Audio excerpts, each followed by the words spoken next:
కోసం ఆ పార్టీతో కలిసి ఉన్నాయని చెప్తున్నాడు. చంద్రబాబు నాయుడు చేసినటువంటి అవినీతి కేసులు 50 కేసులు ఉన్నాయి. మొన్న ఒక కేసులో జైలుకి వెళ్ళి వచ్చాడు 52 రోజులు. చంద్రబాబు నాయుడికి అధికారంలోకి రావడానికి తెలుసు.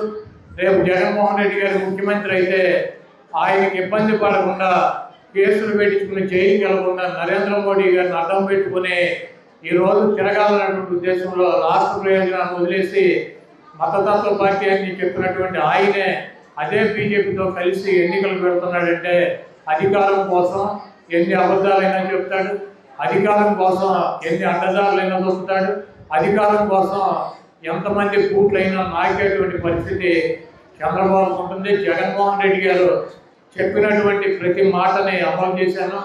డ్వాక్రా మహిళలకు కానీ లేకపోతే ఆసరా కింద కానీ చేయూత కింద కానీ పెన్షన్లు కానీ పేదలకు 31 లక్షల మందికి ఇళ్ల పట్టాలి ఇల్లు నిర్మించేటువంటి కార్యక్రమం కానీ లేకపోతే మీ పిల్లలకు ఇంగ్లీష్ మీడియం పెట్టి స్కూల్స్ను బాగు చేయించి మంచి ఆహారం పెట్టి పుస్తకాలు బట్టలు అన్నీ కూడా ఇచ్చి మరి పిల్లల్ని చదివించేటువంటి ఇంగ్లీష్ మీడియం చదువులు చెప్పేటువంటి కార్యక్రమం కానీ ఫీజు రియంబర్స్మెంట్ కానీ ఆరోగ్యశ్రీ కానీ ఇటువంటి అనేక కార్యక్రమాలతో జగన్మోహన్ రెడ్డి గారు మీ ముందుకు వచ్చాడు. మీకు మంచి చేశానని చెప్పి భావిస్తే మాకు ఓటేయండి. మీరు కనుక నాకు ఓటేసి నన్ను ముఖ్యమంత్రిని చేస్తే మీ కుటుంబాలకు అంతగా ఉంటాను. దీనికన్నా రెట్టింపు మీ కుటుంబాలకు ఉపయోగపడేటువంటి కార్యక్రమాలు నేను తీసుకొస్తాను. పైన దేవుడు ఉన్నాడు, ఇక్కడ మీరు ఉన్నారు, మీరు ఏం తీర్పిచ్చినా కూడా నేను శిరసా వహిస్తానని చెప్పి దమ్ముగా ధైర్యంగా చేసినటువంటి కార్యక్రమాలను నమ్మి మీ ముందుకు వచ్చి నిలబడినటువంటి వ్యక్తి జగన్మోహన్ రెడ్డి గారు. చంద్రబాబు నాయుడు 14 సంవత్సరాలు అధికారంలో ఉన్నాను, మీకు మంచి చేశాను, మీకోసం ఈ కార్యక్రమాలు చేశాను కాబట్టి నన్ను గెలిపించమని చెప్పి అడిగేటువంటి దమ్ము ధైర్యం లేక ఒక పక్క పవన్ కళ్యాణ్ని, ఒక పక్కన నరేంద్ర మోడీ గారిని, ఒక పక్కన ఉత్తపుత్రుడిని, వెనకాల కాంగ్రెస్ చెల్లెమ్మని, ముందు బీజేపీ వదినమ్మని వీళ్ళందరినీ పెట్టుకుని ఏదో రకంగా జగన్మోహన్ రెడ్డి గారిని గంతి దించడమే ఒకే ఒక కార్యక్రమం.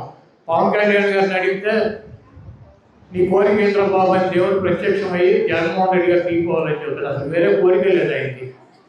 చంద్రబాబు నాయుడు గారిని అడిగితే నన్ను ముఖ్యమంత్రిని చేయమని అడుగుతాడు, వేరే కోరికే లేదు. ఈరోజు పవన్ కళ్యాణ్ కావచ్చు, చంద్రబాబు కావచ్చు, బీజేపీ కావచ్చు, వీళ్ళ ముగ్గురు కలిసి పోటీ చేసినా కూడా వైఎస్ఆర్ కాంగ్రెస్ పార్టీని ఎట్టి పరిస్థితుల్లో ఓడించగలిగినటువంటి దమ్ము ధైర్యం సత్తా లేవు ఆ పార్టీలకు. ఎందుకంటే జగన్మోహన్ రెడ్డి గారు నమ్ముకుందా పైన ఉన్నటువంటి దేవుణ్ణి. ఆ దేవుడు 1000 మంది మోడీలు, 1,00,000 మంది పవన్ కళ్యాణ్, 1 కోటి మంది చంద్రబాబులు కలిస్తే ఎంత బలం ఉంటుందో దానికి 1,00,000 రెట్లు బలం ఉన్నటువంటి వ్యక్తి ఆ పైన ఉన్నటువంటి బలవంతుడు.